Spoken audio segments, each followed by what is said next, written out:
Hi అండి. ఈరోజు వీడియోలో పూరి అండి. పూరి బఠానీ కర్రీ అండి. చాలా టేస్టీగా ఉంటుంది. పూరి అంటే ఇష్టం ఉండని వాళ్ళు ఎవరు ఉండరనుకుంటా కదండీ! మీకు ఇష్టమా? అయితే కామెంట్ చేయండి. మరి ప్రాసెస్ చూసేద్దాం రండి. ఫస్ట్ ఒక గిన్నె తీసుకొని, ఒక కప్పు మైదా, 2 కప్పులు గోధుమ పిండి వేసుకొని, కొద్దిగా సాల్ట్ వేసుకున్నామండి. సాల్ట్ అంతా కలిసేలాగా పిండిని ఒకసారి కలుపుకోవాలండి. తర్వాత వాటర్ వేసుకొని, పిండిని ఇలా ముద్దగా కలుపుకోవాలండి. ఇది ఒక అరగంట రెస్ట్ ఇవ్వాలండి.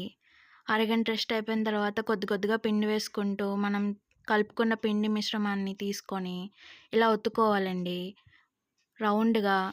రౌండ్‌గా ఒత్తుకోవాలని ఏమి లేదండి. మీకొచ్చినట్టు ఒత్తుకోండి. మీకు టిఫిన్స్‌లో ఇంకేమి ఇష్టమో కామెంట్ చేయండి. అలాగే ఛానెల్‌ని సబ్స్క్రైబ్ చేసుకోండి. మాకెంతో సపోర్ట్‌గా ఉంటుంది. అలాగే లైక్, షేర్ కూడా చేయండి. కామెంట్ కూడా చేయండి. ఇలాగా పూరీలన్నీ ఒత్తుకోవాలండి. వీడియోలో చూపించినట్టుగా.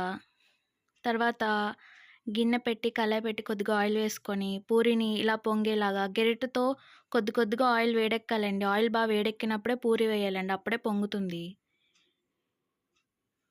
తీసి పక్కన పెట్టేసుకుంటామండి. ఒకవైపు వేగిన తర్వాత ఇంకొక వైపుకి వేగించుకోవాలండి గోల్డెన్ బ్రౌన్ వచ్చే వరకు.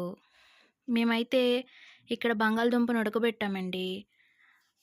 తర్వాత స్టవ్ ఆన్ చేసి కళాయి పెట్టి ఆయిల్ వేసి తాలింపు సరుకులన్నీ వేసుకొని, కరివేపాకు వేసుకొని, అల్లం వేసుకోవాలండి. అల్లం వేసుకుంటే పూరీ కర్రీ చాలా టేస్టీగా ఉంటుందండి.